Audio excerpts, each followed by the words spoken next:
नमस्ते दोस्तों, आज हम एक बहुत ही इंटरेस्टिंग टॉपिक पे बात करेंगे जो हर किसी के मन में घूमता रहता है। वो है कर्मा बड़ा या भाग्य। कभी कभी आपको ऐसा जरूर लगता होगा कि भाई मैं इतना मेहनत करता हूँ, स्ट्रगल करता हूँ, फिर भी मुझे मन चाहा चीज हासिल नहीं होती है। या फिर ऐसे भी दिन आते हैं जब बिना कुछ किए सब कुछ अच्छा हो जाता है, तो फिर वही कोई दूसरा व्यक्ति बिना ज्यादा मेहनत किए सब कुछ हासिल कर लेता है। इससे हमें क्या समझना चाहिए कि कर्मा बड़ा है या भाग्य, कर्म करें या सिर्फ भाग्य के भरोसे ही बैठे रहे। तो इसे अच्छे से समझने के लिए वीडियो को लास्ट तक जरूर देखना। तो वीडियो कुछ इस प्रकार से होगी। पहले समझेंगे कर्मा क्या होता है और इसके कितने टाइप्स होते हैं, फिर समझेंगे भाग्य क्या होता है, और लास्ट में एक छोटी सी कहानी से दोनों का इंपॉर्टेंस जानेंगे। बहुत से ऐसे महान ज्ञानी संतों ने कर्मा और भाग्य की अलग अलग परिभाषा दिए हैं। कर्म की व्याख्या करते हुए तुलसीदास जी ने लिखा है, कर्म प्रधान विश्व करी रखा, अर्थात ये दुनिया कर्म प्रधान है। कर्म करने से ही सब कुछ हासिल किया जा सकता है। इन्होंने कर्म को अधिक इम्पोर्टेंस दिया है। श्री भागवत गीता में श्री कृष्ण ने कर्मा की महिमा बताते हुए कहा है कि जो व्यक्ति कर्म करता है वह मुझे सबसे प्रिय है। तो वहीं कुछ संतों जैसे कबीरदास जी का कहना है कि जो भाग्य में लिखा है उसे अधिक किसी को नहीं मिलता है। और हम अक्सर कुछ लोगों से ऐसा कहते हुए सुनते हैं कि जो भाग्य में लिखा है उसे हम बदल नहीं सकते हैं, तो कर्म क्यों ही करें। सबसे पहले जानते हैं व्हाट इज कर्मा।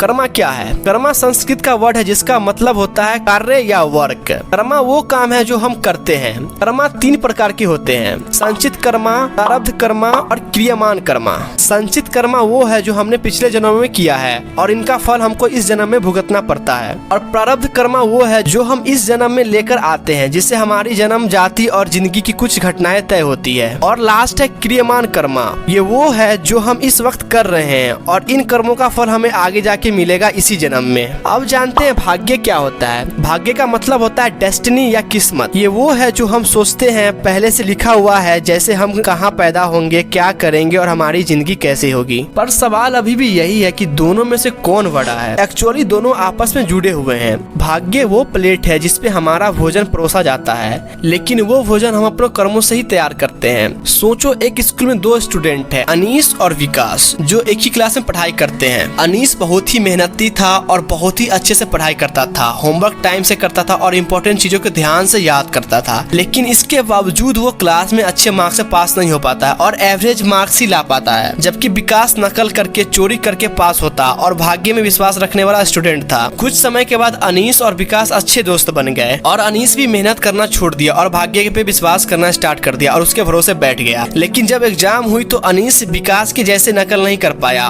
और वो फेल हो गया। जब ये बात उनके टीचर को पता चली तब टीचर ने समझाया, क्या कभी तुमने बैंक का लॉकर का यूज किया है? बैंक का लॉकर 2 चाबियों की मदद से खुलता है। एक चाबी उनके पास होती है जिन्होंने लॉकर में पैसे रखे हैं और दूसरी चाबी बैंक के मैनेजर के पास होती है। ठीक इसी तरह हमारे लाइफ में भी 2 चाबियां हैं। पहला चाबी है भाग्य और दूसरा चाबी है कर्मा। तो इसी तरह बैंक के मैनेजर का रोल हमारे भगवान निभाते हैं भाग्य को परोस कर, और दूसरी चाबी कर्मा है जिसका इस्तेमाल हमने अपने जीवन में भरपूर करना चाहिए। क्या पता कब ईश्वर अपनी भाग्य रूपी चाबी का इस्तेमाल कर दे और हम सफल हो जाए। वहीं दूसरी तरफ हो सकता है परमात्मा अपनी भाग्य रूपी चाबी लगा रहे हो और हम अपनी कर्मा रूपी चाबी को यूज ही नहीं कर रहे हो, जिसके कारण हम अपने सफल होने का ताला नहीं खोल पाते हैं। गीता के अनुसार भाग्य भी कर्मों से ही खुलता है, जो कि पिछले जन्मों का कर्मा मतलब संचित कर्मा होता है। एक व्यक्ति अमीर घर में पैदा होता है तो दूसरा व्यक्ति गरीब में पैदा होता है और अमीर बनने के लिए अपने कर्मों में कोई कसर नहीं छोड़ता है। ये सब उनके पिछले जन्मों के कर्म के आधार पर ही तय होता है, किसको क्या मिलेगा, किसको क्या नहीं मिलेगा। श्री भागवत गीता के अनुसार कर्मों का फल तो मिलता ही है, कोई भी कर्म फालतू नहीं जाता है, ऊपर वाला सबका हिसाब करता है। तो आप समझ ही गए होंगे कर्मा और भाग्य दोनों साथ साथ ही चलते हैं, तो इसीलिए कर्म करे, फल की चिंता ना करे।